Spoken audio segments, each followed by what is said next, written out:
special edition of Late Night Health. Hi, I'm Mark Alyn. We're at Supply Side West, and we're talking with our friend Steve Peirce. I have to tell you, we've been doing this off and on for about 3 years. I would have thought it was longer, because I remember too. when we first met at one of the NBJ summits out in California. Yes. Yep. Yeah. And it's great to reconnect with you. It is, especially after COVID. I know. And no mask this year, so that's very nice. It is. I was on the plane, and I wore a mask on the plane. It's a good, safe option. Yeah, yes. Absolutely. All right, we're going to talk about a couple of things.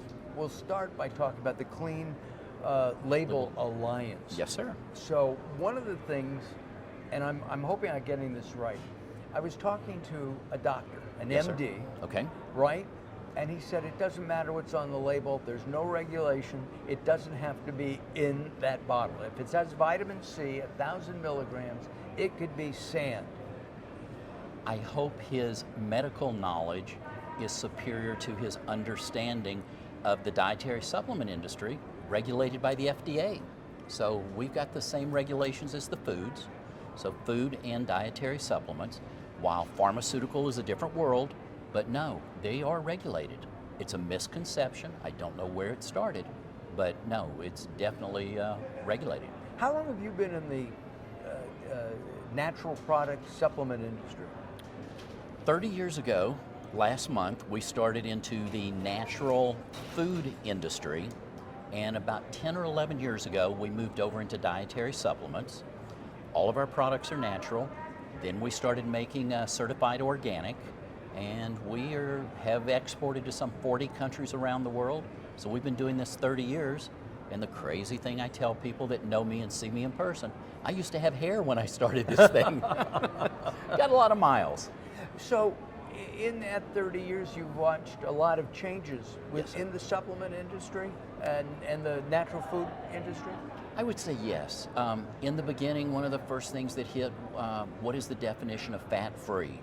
Everything was on fat-free foods. Well, it's got a lot more sugar and a lot of other things that you really don't want to eat, but boy, you can say fat-free. And then we went in through the whole labeling process in the 1990s, because before that, you did not have the standardized label. So we went through that. And then DSHEA came out. Right. The Organic Act came out in the 90s.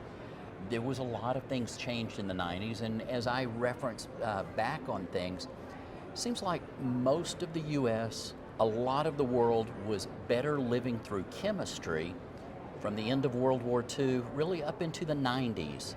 And that's when a lot of this natural and organic started catching on, and you know where we are today. Absolutely. I mean, 100 years ago, all the food was natural. Well, it was. You went out to your garden and you picked whatever was in season then. Right. Now you and I can go to whatever grocery store it is, and we can get fresh strawberries probably 12 months of the year. Absolutely. Peru strawberries and chili and all that. Wherever they may come from, Where, the consumer's got a choice. absolutely.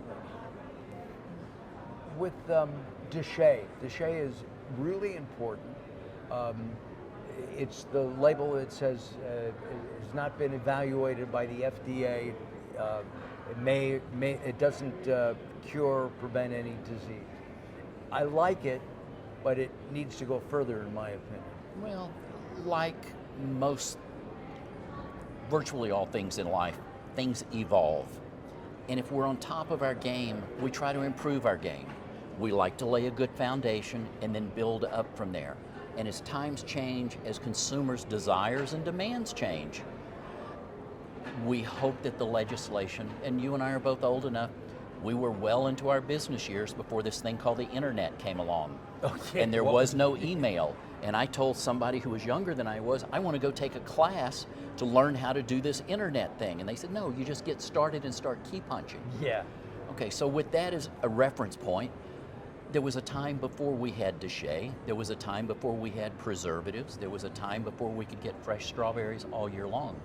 So the consumer votes every time they go in the grocery store. What are they buying? What are they consuming?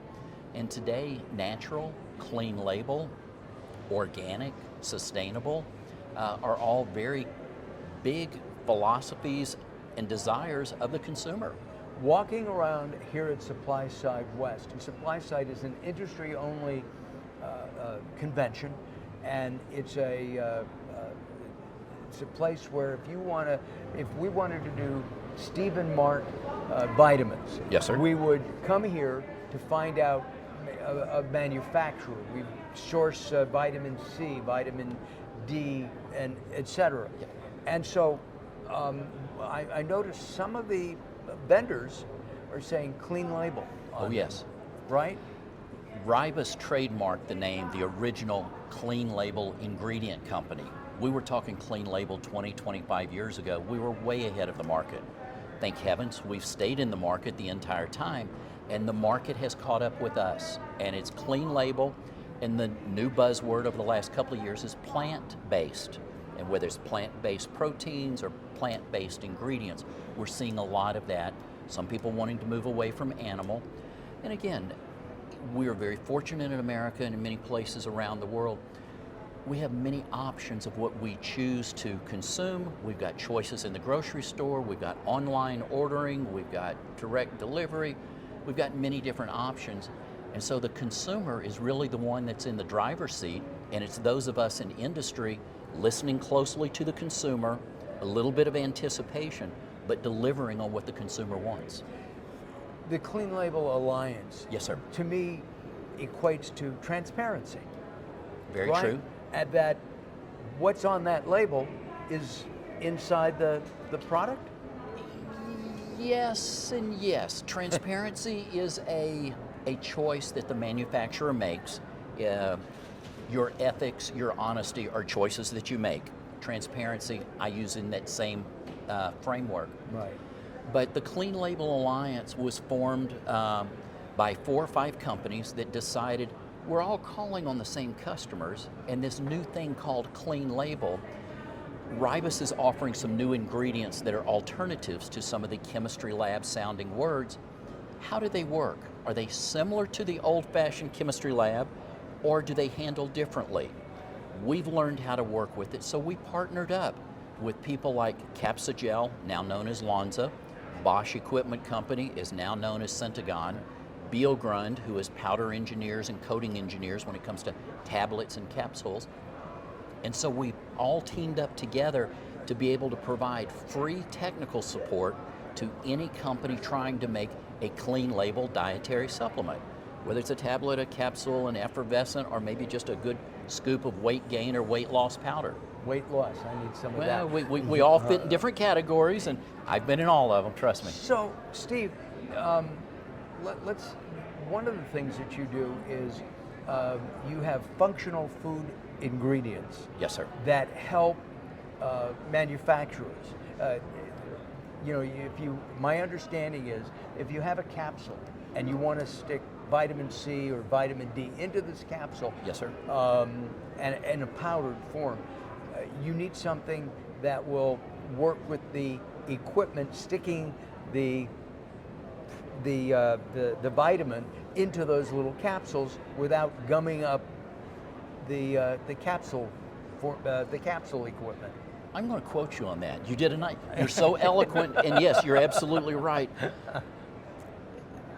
You can go buy a brand new Mercedes-Benz or go buy an automobile of your choice, Right. but it requires oil in the engine to make it function and optimize the gas mileage and everything else. Right. RIBUS makes, in the world of supplements, items called excipients. You have your main player, which is your active ingredient, the vitamin C and vitamin D that you referenced, but and the whole capsule is not going to be filled up with vitamin C. You're probably going to need something as a flow agent to make sure it flows properly. You may need a lubricant that helps that capsule close properly so that you don't crush the capsule or damage the capsule. You may have an ingredient that is a little bit oily, and one of our newest products that we released was New Sorp oil to absorb some of that excess oil so it would flow freely into that capsule. So it's a whole range, tools in the toolbox, if you will. If you take that new car to the mechanic, he may need to adjust it, do a front end alignment, or tune it up. We've got the ingredients that help the manufacturer do what they need to do on the production line for efficiency, but also giving that consumer the clean label, and words that they can pronounce. So I guess one of the ingredients, and I look at, when I'm buying a supplement, I look to see there are things in there that we should look for that we shouldn't be consuming, even in tiny amounts. Can you give us? Different people have different philosophies on that. One that I hear about, a product by the name of magnesium stearate. Which is exactly what I was It's thinking. a lubricant. It's in many, many different products. And I'm going to say opinions are split almost 50-50. Some people say that you coat the active and it goes through the body. Other people say it works well and it's not a problem. What we say is we produce a natural and organic ingredient called New Mag, which is a newer type of magnesium stearate, and it contains no stearic acid, no mag stearate, but it's from rice-based ingredients, so we can eliminate that whole confusion, and you would get a very clean label statement and a rice extract blend rather than something like magnesium stearate. And maybe the last time you said that was in high school or college chemistry class. Well, I didn't do so well in high school chemistry, and doing that fetal pig in college was very difficult for me. What's happening? What's new for RIBUS? It's funny, I was just telling at a breakfast that we just had, and had about 80 people from the industry there, and I said all of our products are named new. New rice, new bake, new flow, new mag, because as a sales rep, everybody says, what's new? I love that. My whole portfolio is new, Mark. The latest thing that we introduced was the new Sorp oil and the new Sorp water. That's our 3rd generation of products. We're looking at our 4th generation now. And one of the things that I ask the audience is, what ingredients are you trying to replace that sound synthetic or that they are synthetic that you would like to have a natural or an organic alternative? And that's how we're expanding our product line. Specifically on what's new, we are opening up a new manufacturing plant in Sparks/Reno, Nevada. New Flow is growing so rapidly, contract manufacturers were not able to keep up with the demand. We're going to increase capacity by about 6 times. Wow. And we had thought it was going to be open at the end of this year. Supply chain issues. We're looking at early 2023 to really be able to open our own facility. First time we've ever owned and operated one, so that is very new. And meet the demand. Meet for the demand, new yes. Terrific. By the way, Steve's son is a great director, producer. I just wanted to, he's a nice guy too. Well, he's up in New York City. He's doing some videography work and that type of thing, so I will pass along your compliments to him. Yeah, let him know I'm available. Certainly. Steve, thank you. Steve Peirce has been our guest. Last question, because I'm asking this. Do you cook at home? You're? I am not a cook. You're an eater. I'm a consumer. Grew up in South Louisiana. I can do a crawfish etouffee, or I can do a jambalaya. That's about it. Got it. Well, maybe we'll have you do that on Mark Alyn Cooks. I do. Sounds good. We could do that. Thank you, Steve. Thank you. We have Steve's contact information up throughout our interview. If you have questions about what you're eating and what you're taking in supplements, and you have a question for Steve, you can reach out to him. I'm Mark Alyn. This is Late Night Health.